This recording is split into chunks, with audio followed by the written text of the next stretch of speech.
Hello and welcome to the How to Be Good podcast. We're back and I'm Gareth and with me is Anka.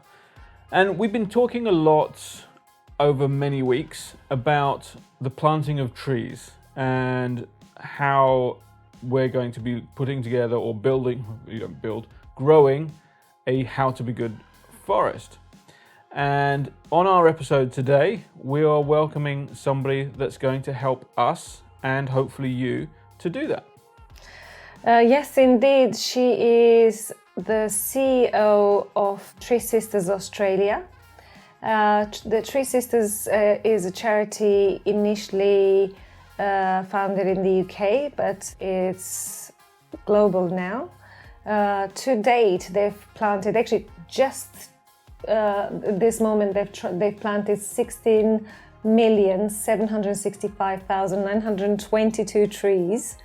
And not a small amount. Not a small amount at all. And every single time you refresh the page, there's more trees added to their number, which is impressive and unbelievable. And we should say, actually, they have a very good website as well that's worth going to, and we'll put that in the show notes as well. They definitely do.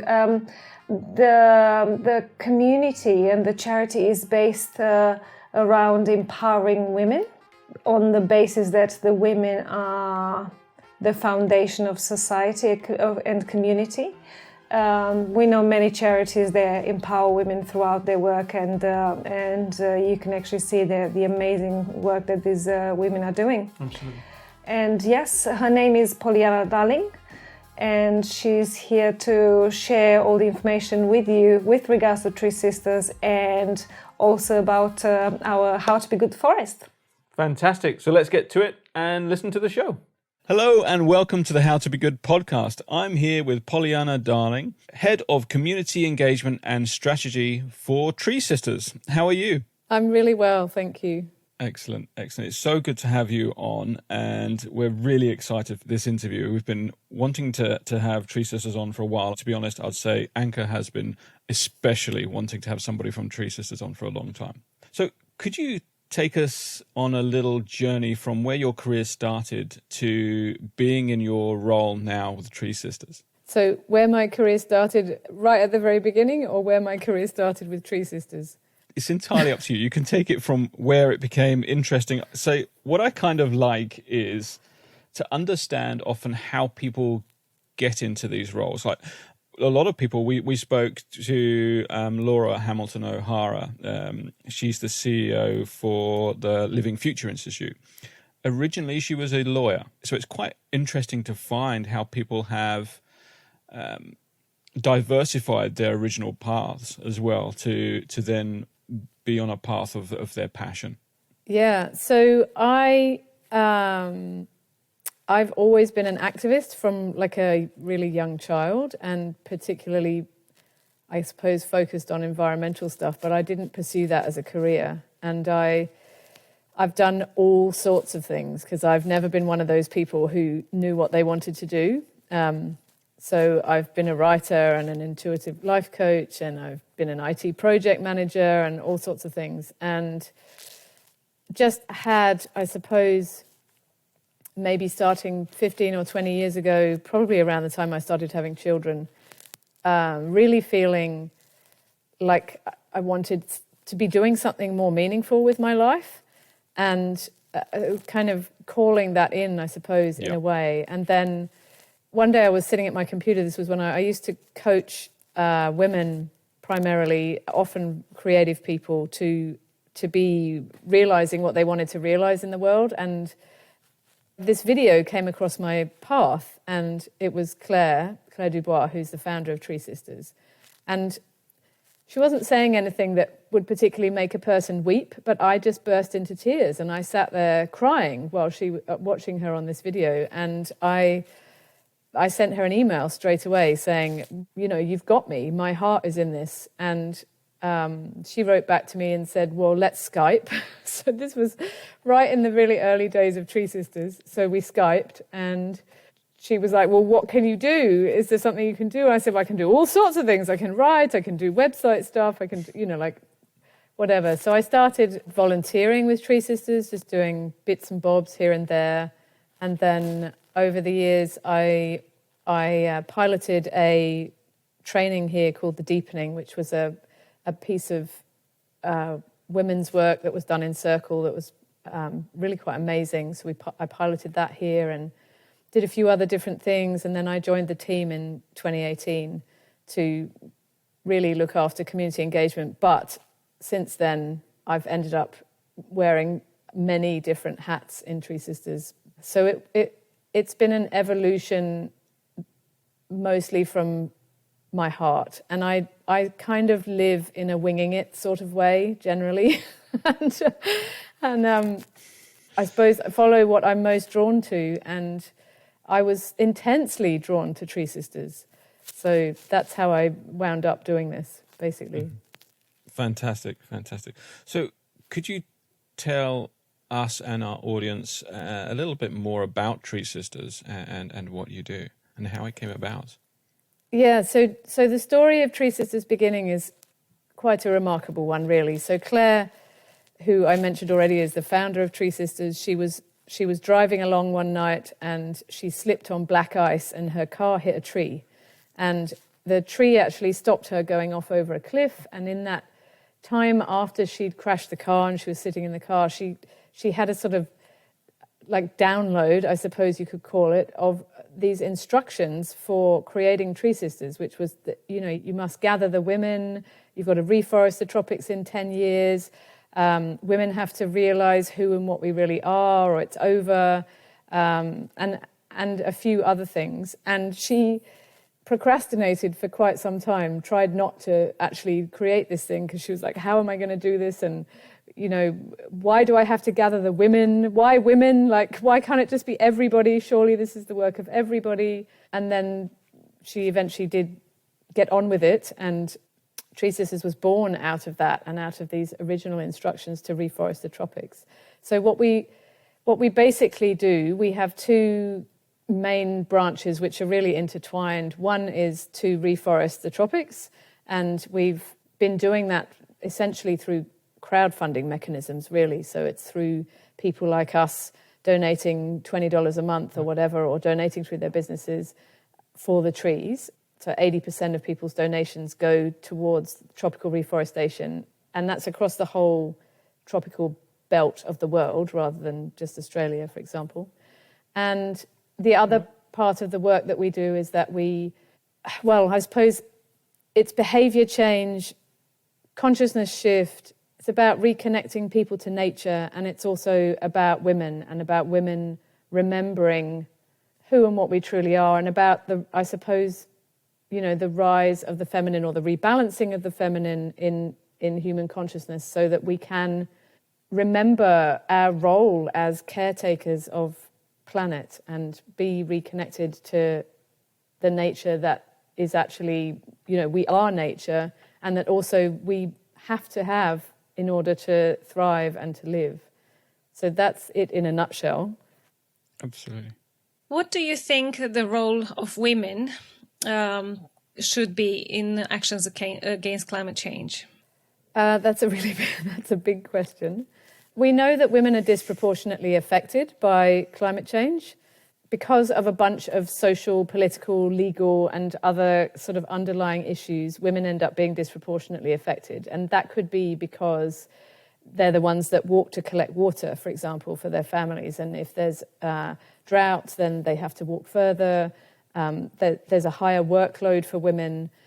There are statistics that say that women tend to more often live in poverty than men, that women have less access to land rights, for example, to control over resources and all the rest of it globally.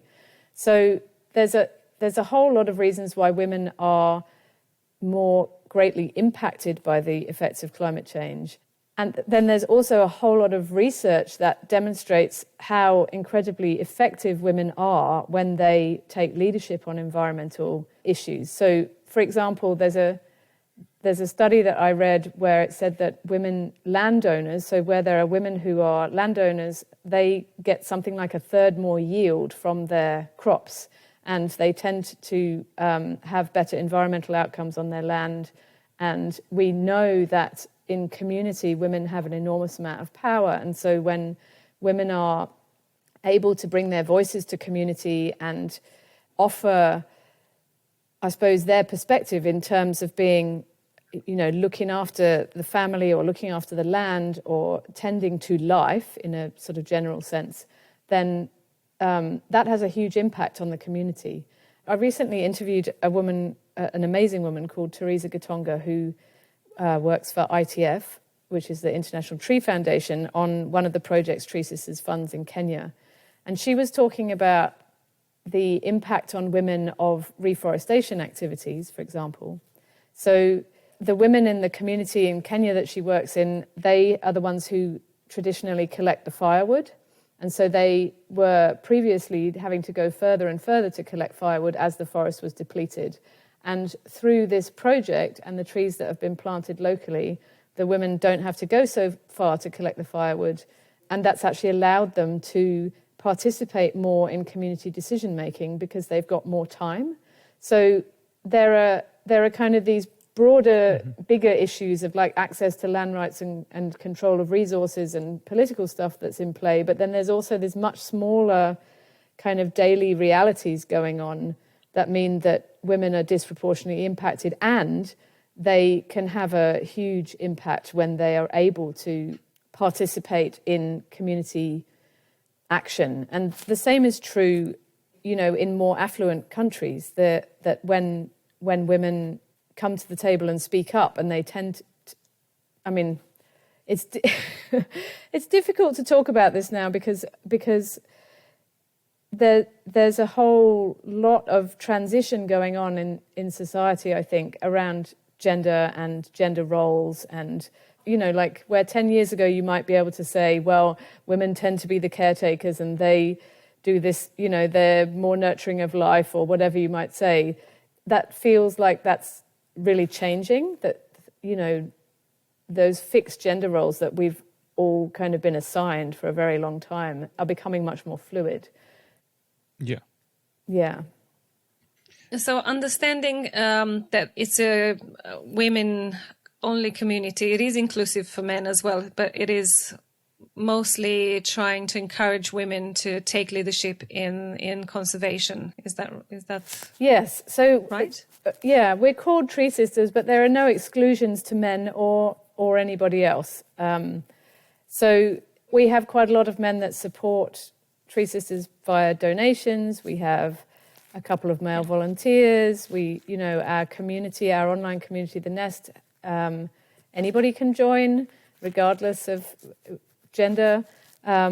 We do have a couple of women-only spaces, and the reason for that is that, historically, under patriarchy, there are specific experiences that women have had over the last, several thousand years that are particular to women in terms of oppression, and those have had specific results in terms of how willing women are to express themselves in the world. Like, it's been really amazing to me working in TreeSisters to discover just how reticent women are to speak up in a lot of situations. And even in countries where, there is equality in inverted commas, because even in Australia we don't have equal pay still, for example. But even in countries where you think that women are, not an oppressed minority and all of the rest of it, there's still a real reluctance for women to speak up, because there is an inherent fear of being attacked, which maybe we might be carrying from ancestry, from witch burnings, from family dynamics, from whatever it is. And so part of the work of TreeSisters is in bringing women together in a very supportive and encouraging way. It really gives those women that participate this sense of being held and supported and encouraged, so that when they're in a scenario where they might want to speak up and in the past maybe they wouldn't have, whether that's asking a neighbour to stop spraying poison, or whether it's going to the Supreme Court and testifying about some environmental degradation, or whether it's organising some kind of action, or maybe it's just even putting their art out into the world where they're going to fund some trees with it. That sense of being connected and supported and understood really seems to help women bring their voices forward. And I mean, I've had that experience myself, and there's countless examples of it in our network of women being willing, because they feel that sense of support, being willing to get up and speak and take the action they need to take, and know that there is somewhere to come to if it all goes wrong or if it goes right. You know, like there's something really powerful about knowing that if you go and if I use this very small example of saying to your neighbour, you know, there's other ways to get the weeds out of your lawn than spraying them with poison, for example, or maybe you could not chop that tree down. If it all goes wrong, that they can come back and go, I went and did this thing and it just turned out so awful and I feel horrible, and and that people can say, yeah, we've done that thing too and it was horrible, but how about this? Or, you know, if you come back and say, I went and did this thing and it was amazing and they didn't chop the tree down and I'm so happy and I brought my community together, and everyone goes, yay, that's really awesome, and actually you've inspired me to do something as well. So there's something really potent about providing a supportive environment for women in a culture, at least in Western culture, where historically the flow of the river has not been supportive of women. Absolutely, absolutely. Would you say, and this is me, I guess, just thinking out aloud as well, would you say that women's role is perhaps stronger in the environmental side of things because generally, and this is a generalization, they are more empathetic and have a greater degree of emotional intelligence and therefore a greater understanding of the caretaking of the planet? Well, that's a difficult and contentious question. But yes, in some ways. Sorry. I think that is a function of gender role. And the reason that I say that is because when I was coaching people, I did coach men as well. And a lot of the ways that the things that we were talking about were not traditionally things that men were used to talking about. But after a year of working with these various men, they were completely comfortable talking in an emotionally intelligent way, talking about using their intuition, all these things that are kind of culturally not allowed. So, yes, I do think women have those tendencies, and you could get into a big argument, I suppose, about whether it's nature or nurture. But I think there are inherently human tendencies. Yeah. And if you look at cultures that live closer to the land and in deeper relationship with nature, it might be that there are different roles assigned to the different genders, but it isn't like, oh, women are more connected to nature than men. Everybody is, because we're human beings. How could anybody not be connected to nature when we are nature? We are, we're a living form of nature, just like the trees and the plants and the animals. And for the second part of your question, I guess, do women have more of a role? Yes, I think they do, because they've been silenced for so long. So if we want to bring back balance, then we have to have balance in the voices that are heard.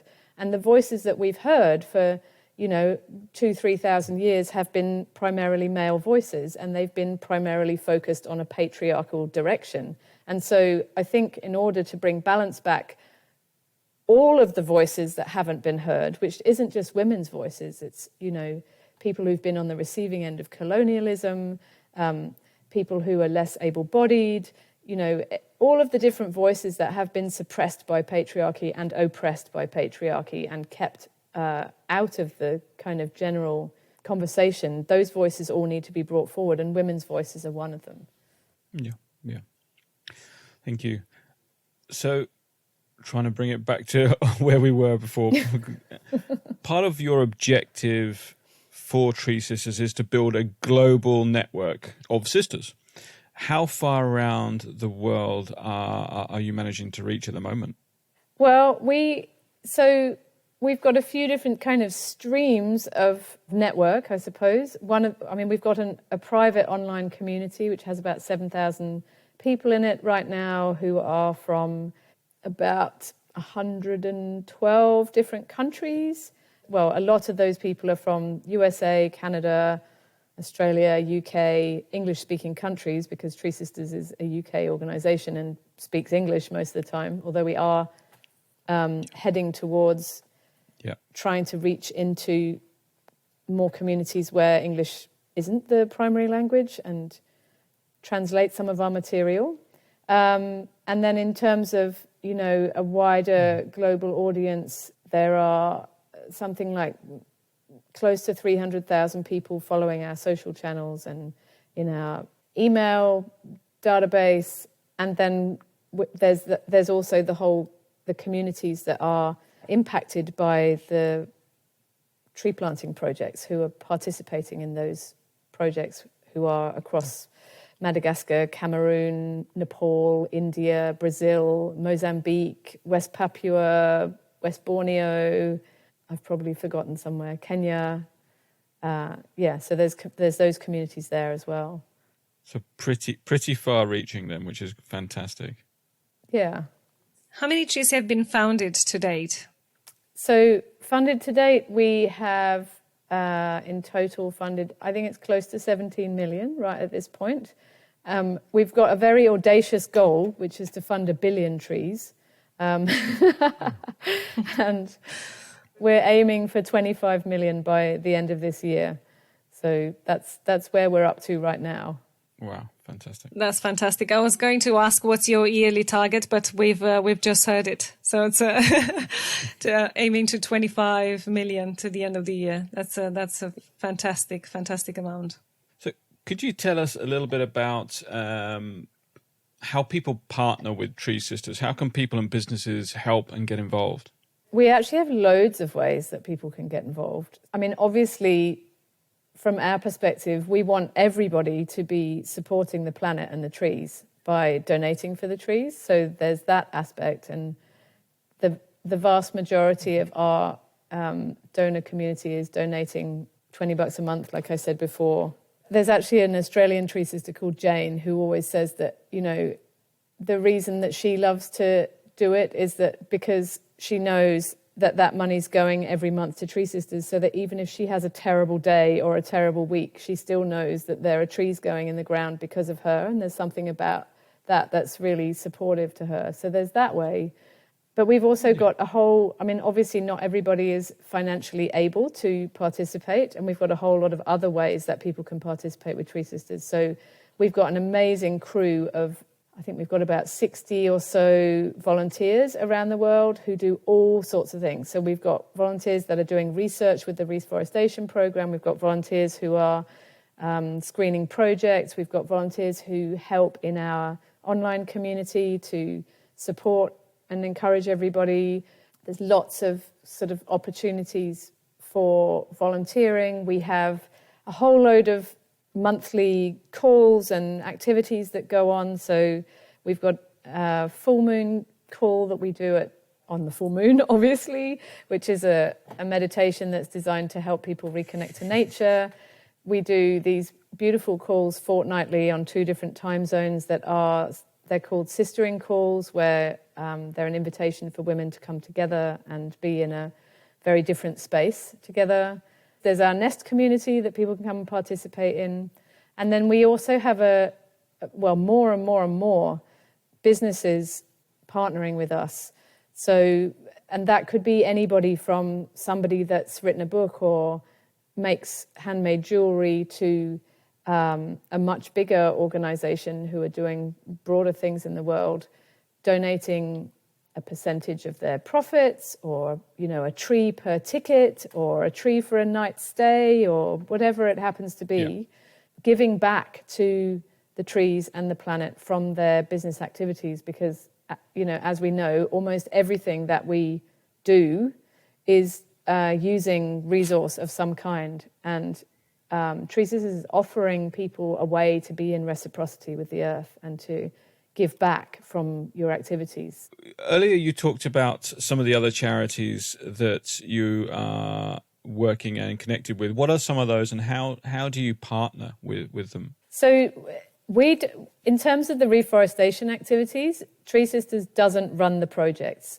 So we partner with other organisations who organise the tree planting on the ground in the different countries, because we don't have that expertise, and we have a really strong due diligence process that's looking for projects that are ethical, that are community-led and preferably run, that are supporting the people who are doing the reforestation projects, that, you know, so that the whole thing is really holistic, because there is tree planting and then there's tree planting. And I'm not sure how many people know, but there's some massive differences between the ways that you can do reforestation. You can go and just, you know, bung a great monocrop in 10 acres and, you know, say, well, there they are. Those are just trees sequestering carbon and they can sit there and whatever. And that's not doing anything for biodiversity. It's not doing anything for local communities. It's not restoring nature. And TreeSisters is about the restoration of nature, which means that it's about the restoration of biodiversity. It's about supporting human communities. It's about restoring water cycles and weather cycles. You know, it's about all of the complexities that are in nature and in the restoration of nature. We work with International Tree Foundation, Eden Reforestation Projects, Health in Harmony, We Forest in Brazil, Aqua Verde, who are also in Brazil. So we have a number of different partners. And I mean, part of TreeSisters' ethos is to collaborate. So because collaborations lead to so much more being possible. Yeah, and I guess from our perspective, what our uniqueness is that we have sort of gone out and found projects that are holistic, that are community-led, that are ethical, and we're able to then offer that to people as something that they, you know, I mean, if you had to do it yourself, you'd have to go around and vet every organisation that you wanted to fund and try and work out whether they were legitimate and which of their projects to fund and whether they were supporting gender parity and whether they were ethical and all the rest of it. And so we've done that work, and we've brought together this portfolio of projects that means that you can confidently support them, knowing that they do tick all of those boxes, and we've done the hard work. Yeah. Could you tell us more about some of your restorative projects that you're working on, or your favorite one? My favorite one is the project in West Borneo that we're funding through an organisation called Health in Harmony. And the reason it's my favourite, partly because it began from a deep listening process with the community that lives there, to try and find out why the forest was being cut down. And I mean, I won't tell you the whole story because it would take a really long time. But basically, the bottom line was that the local community, from their subsistence living, were able to pay for their general things that happen in life and save up for weddings and things like that. But when there was a health crisis of any kind, then they didn't have money for that. And so in order to pay for their healthcare, they had to go into the forest and take down trees and sell them in order to cover those costs. And so the Health in Harmony project set up a health centre where people can pay for their healthcare with seedlings that they've grown from rainforest seeds. And alongside that, they created a chainsaw buyback plan where they have bought the chainsaws back off the loggers and then with the funds helped set them up in some sort of sustainable business. The whole project is really working with the community to find ways to reforest that actually work for the community and mean that that community is sustainable in the long term. So I just love that. That's such a different way to work than just sort of going, well, this would be a good place to fund trees. Let's go plant some trees here. So one of the other things we wanted to understand and our listeners to get a good grasp of is your main focus is on tropical forests. And why is this? So there's a few reasons. One is that tropical trees sequester about 3 times the amount of carbon than temperate forests do because they grow very fast. But that's not the only reason, and that kind of, that turns trees into just being carbon sinks, and they're so much more than that. There are other reasons. I mean, part of it is that part of our process of looking for projects is also looking for places in the world where there is a lot of environmental degradation and women are disproportionately affected, or they show up low on the gender parity ratings. And so that can be true across the tropics. So I guess there's a few things there. It's possible to reforest really fast. The tropical forests are essentially the lungs and are contributing to the water cycles of the planet.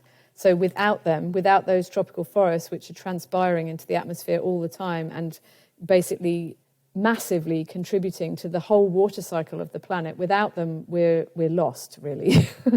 So restoring them is a matter of urgency. And, I mean, in terms of the other forests on the planet, it's actually incredibly important that we protect and save them. So there are some really important temperate forests that need to be protected and saved, like the boreal forests, and there's forests down here in Australia that desperately need to be protected. I mean, all of the old growth on the planet needs to be protected. But in terms of restoration, you can get big impacts fairly quickly from planting in the tropics because they grow fast. It means that the biodiversity is restored more quickly. It quite rapidly restores water cycles because trees have a big role to play in drawing up groundwater from deep in the ground and keeping rivers and creeks running, or restoring those rivers and creeks, restoring rainfall. And that also has a massive human impact. So it's possible to have a large impact fairly rapidly across the board, so not just in terms of growing trees.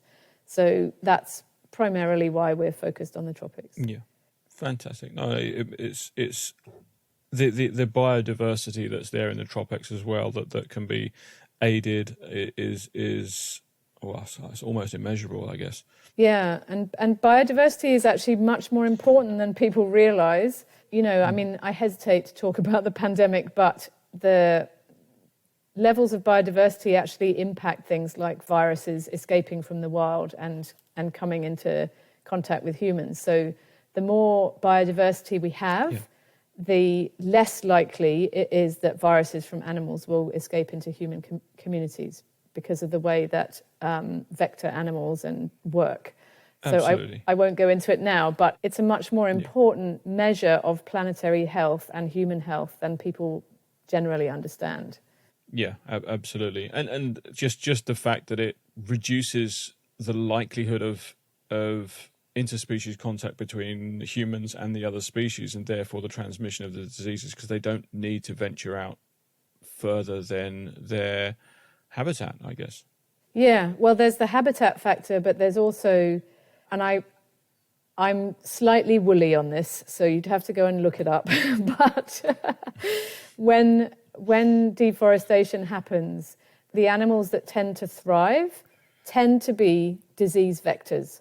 So, for example, on the edges of deforested areas, malaria mosquitoes thrive.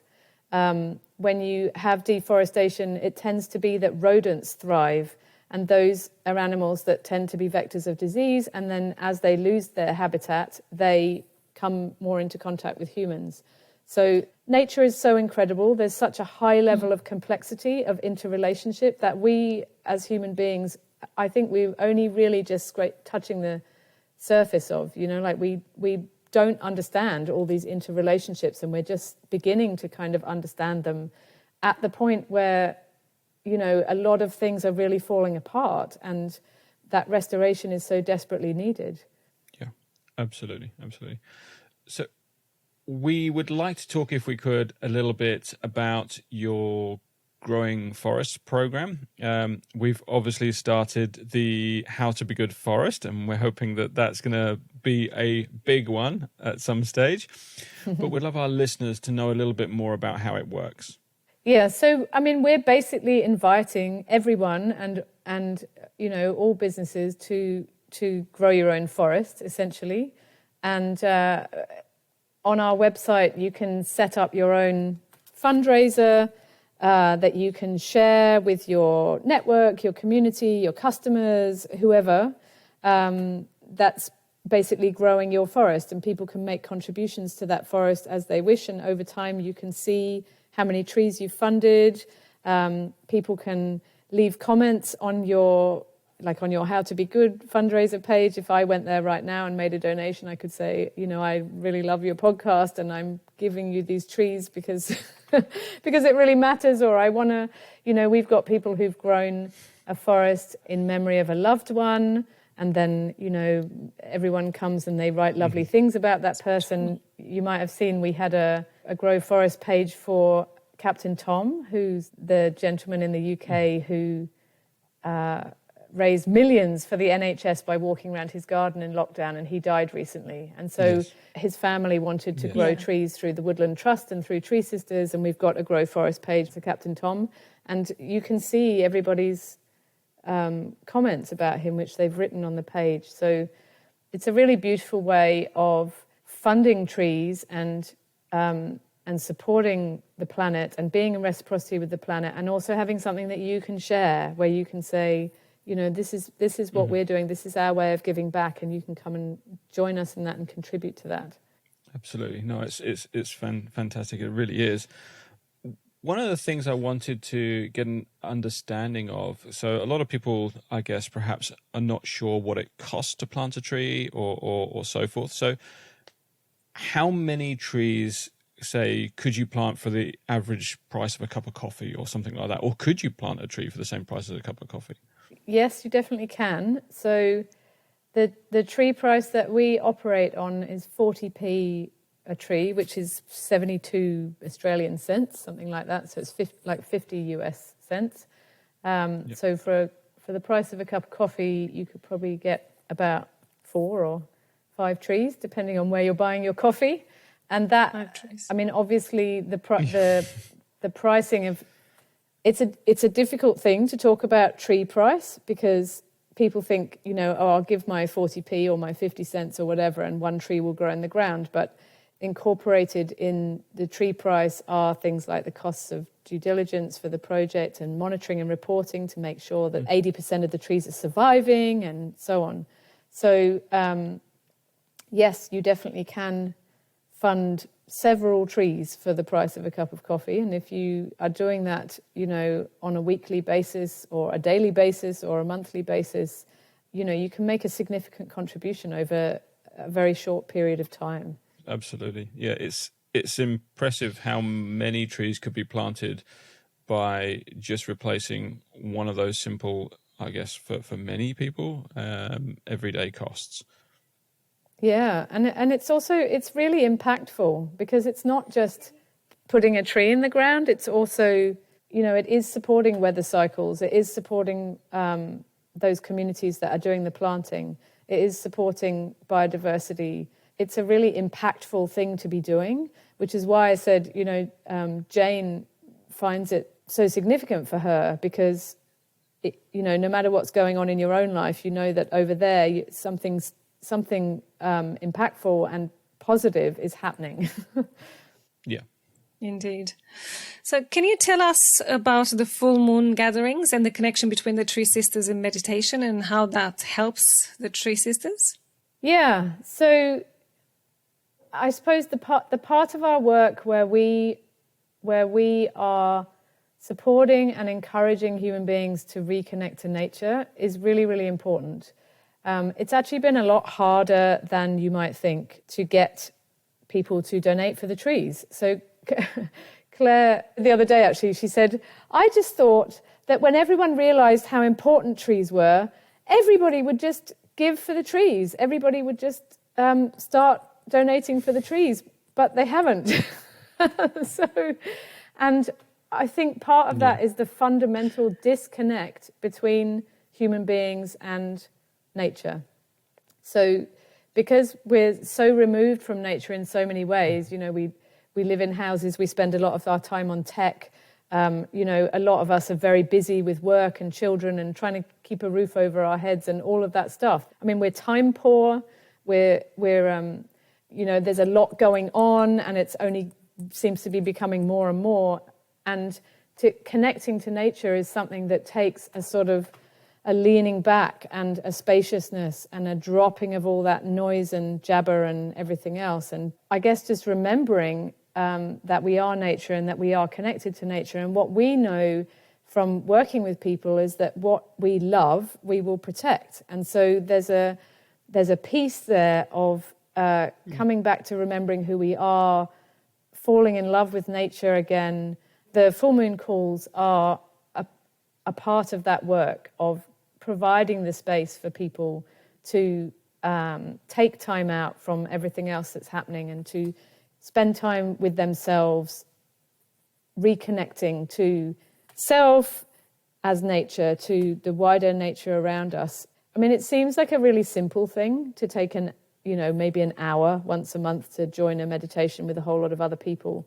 But I mean, my personal experience of joining in with those calls many years ago was that it kind of woke something up in me that had been sleeping.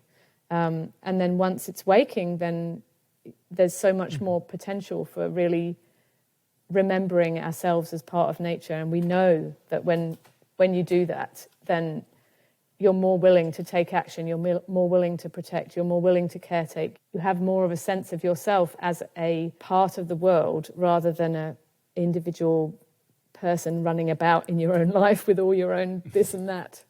Yeah. So I know you don't like talking about the pandemic, but are you seeing a growth and greater willingness from people to get involved since the pandemic, obviously planting trees or funding reforestation projects? I think there's a much stronger sense of urgency around. I mean, I think it's obvious, much more obvious to people now that, yes, we are going to be impacted by the degradation of nature, and this is one of the ways. So I think there's a greater sense of urgency in some quarters, and there do seem to be more people saying, what can we do? It does seem as though there's more people paying attention to things like deforestation and the impacts of deforestation. Interestingly, TreeSisters, I mean, I know a lot of charities really struggled over the last year. We have fared reasonably well in terms of the pandemic. And I think that's because of the sense of community that people have in TreeSisters. Like, being a Tree Sister is something that it can become a part of a person's identity, really, because there is this community there that you can participate in. So, yes, I think there's a lot more awareness. I'm not sure if that's translating into greater action, except maybe in the business sector, because we are having more and more inquiries from businesses. Yeah. We have lots of businesses signing up to participate. That to me feels like a really positive thing, that business is waking up to the power that the business sector has to create massive change on a huge scale. Yeah, absolutely. I mean, I would say through doing a number of these podcasts, we've found that it's actually tends to be the business sector that's pushing a lot harder for the change than government or political reform on that basis. Generally the businesses are the harder pushing at the moment, which is great to see. Yeah, it's brilliant. So, it is indeed. So we talked about how devastating the deforestation is to the environment, to biodiversity, and also local communities. How can people limit these effects by understanding the impact on their purchases? Well, there's a whole bunch of different ways. I mean, this is another contentious question, and I have to think carefully about how I answer. Sorry. There are ways that everyone can be making better choices in terms of what they're purchasing. I mean, everybody can do that. Everybody can say, am I buying paper made from virgin forests, or am I buying recycled paper? Do I need to buy paper at all, actually? Same with, toilet paper. Mm-hmm. Same with, single-use plastics and all of those. I mean, there's all these decisions that we can make. But fundamentally, fundamentally, if we're really going to truth tell, we actually, in these affluent countries that are consuming most of the world's resources at the expense of less affluent countries, we actually need to change the way that we're living, which is why I said it's a contentious question. Yes, people can make a difference by choosing food that's not come from industrial farming, assuming that they've got the finances to do that. It's quite complex. You can make better decisions about what you're buying, but really, actually, we need to be buying a lot less and spending more time in nature and in community and doing things that have less of a footprint on the planet. And whether we can do that is a whole other question, given that we're all sort of locked into a lifestyle where it's quite difficult to just resign from that. I still have to have a roof over my head and pay for food for my children. And, we don't have a good public transport system where I live. I've got to drive a car. There's these paradoxes absolutely everywhere. So it is a difficult question. And I think we need to go beyond asking what our individual purchases can do and start asking the bigger question around how do we rethink the way that we live in affluent countries to, one, have less of a negative impact on all of the incredible living systems that are around us, and two, to actually start having a positive impact on those systems. Absolutely. So, understanding the climate emergency, what is it that keeps you up at night? I suppose the thing that troubles me the most is the cutting of old growth forest and existing forest. There are some forests on the planet that are so valuable, like the boreal forest and the Ural forest. We can't afford to lose them, and yet they are being cut for tar sands, for all sorts of other reasons, the Amazon. There are forests all across the world that need to be protected. We have to stop cutting old growth forest. And I don't know that people are aware of the very urgent need to stop chopping down trees, and it distresses me greatly, especially where I live. There's a lot of development happening. There's a lot of clear felling of the bush in order to build, loads more horrid boxes of houses where people are lived crammed up against each other, and there's no nature anywhere, and there's no privacy, and there's no beauty. So I find that deeply distressing, and I wish there was a way to impress upon people the incredibly urgent need to keep all of the trees that we have right now.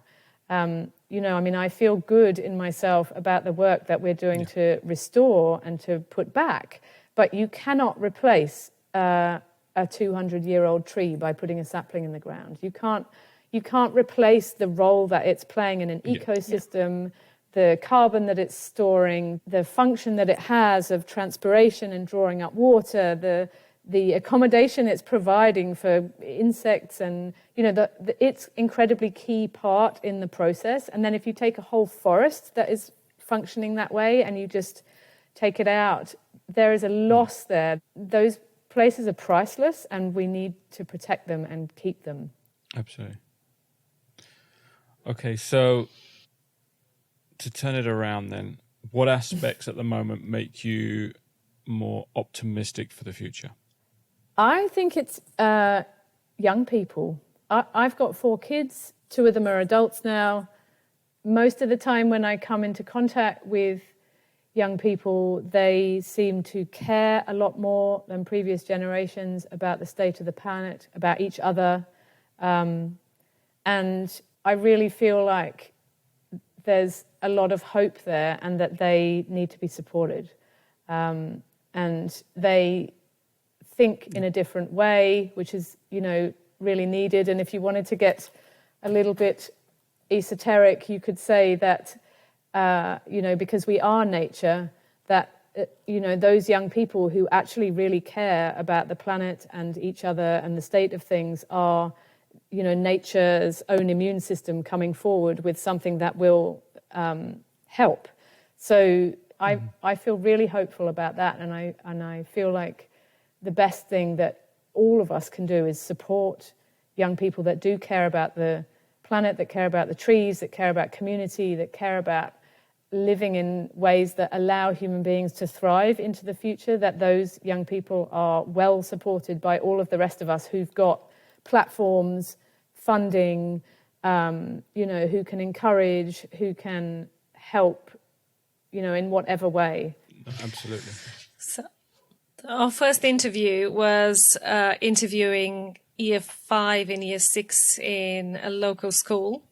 And it was unbelievable, the involvement and the care and the knowledge they had already at that early age about what we need to do, what we're doing wrong, and they were so dedicated to this. It is definitely something that they will take seriously and care about our planet.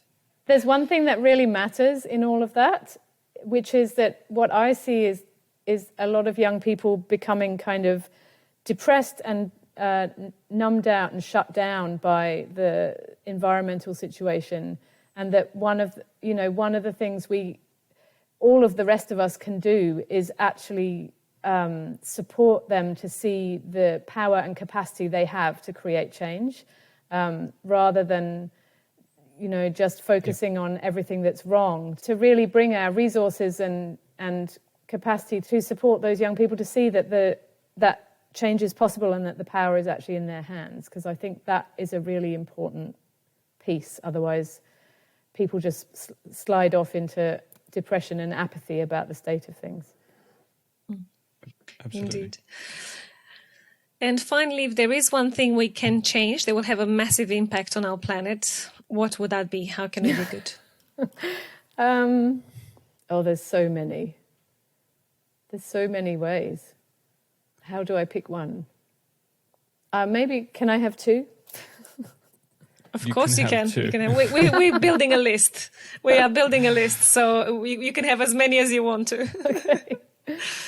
Well, I suppose, one of those ways that you can have a massive impact is to make choices that are supporting life.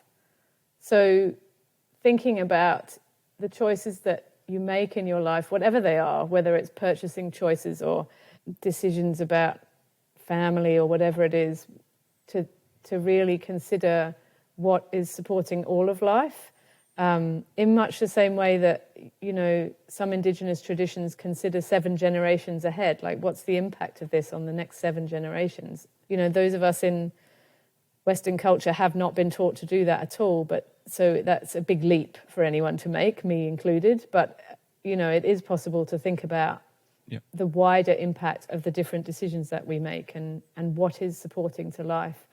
And I think the other thing is to really acknowledge how much power we have as individuals to contribute to, and in some cases really create change.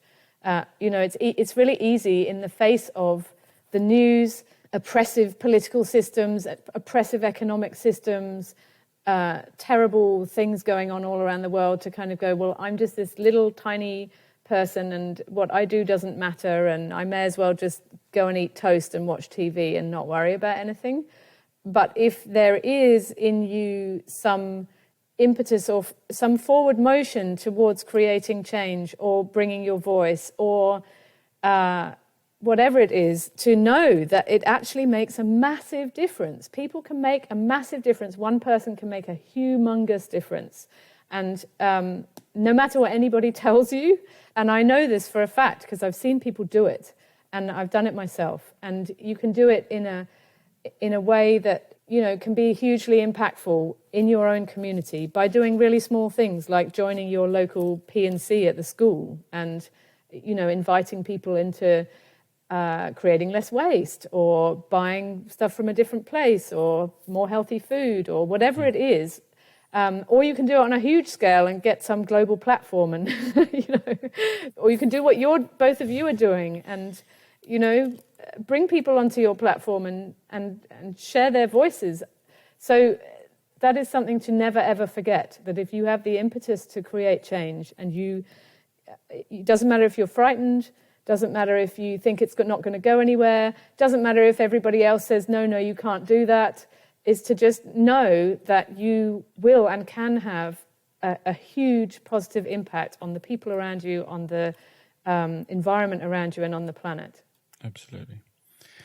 Thank you for that. It has been an absolute delight talking to you, and it's really heartening to hear what TreeSisters are doing and the change that they can make, and that we could all get involved in. And we will put the links and your details on our show notes so that we can encourage more people to get involved, more people to plant trees and help the reforestation and the habitats and the marginalized women within the communities as well, to have a stronger, better future.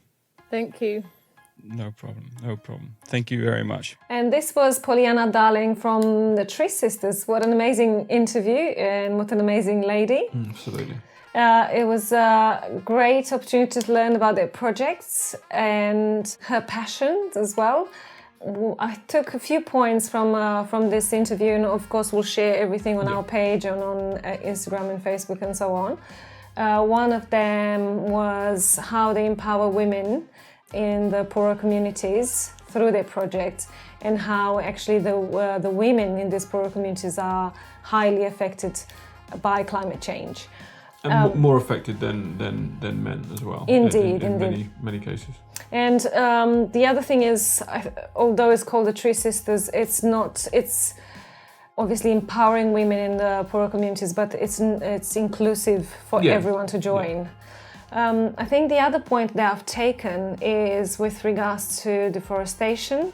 Although they are a charity that plants trees, they recognize the fact that deforestation is most damaging to our planet and climate change. Losing the hundreds and hundreds of years old forests, it's an enormous loss of biodiversity and habitat. Really. Yeah, the cutting down of the old growth is horrendous, and not something you can very quickly replenish, because it takes so long to get that old growth, hence old.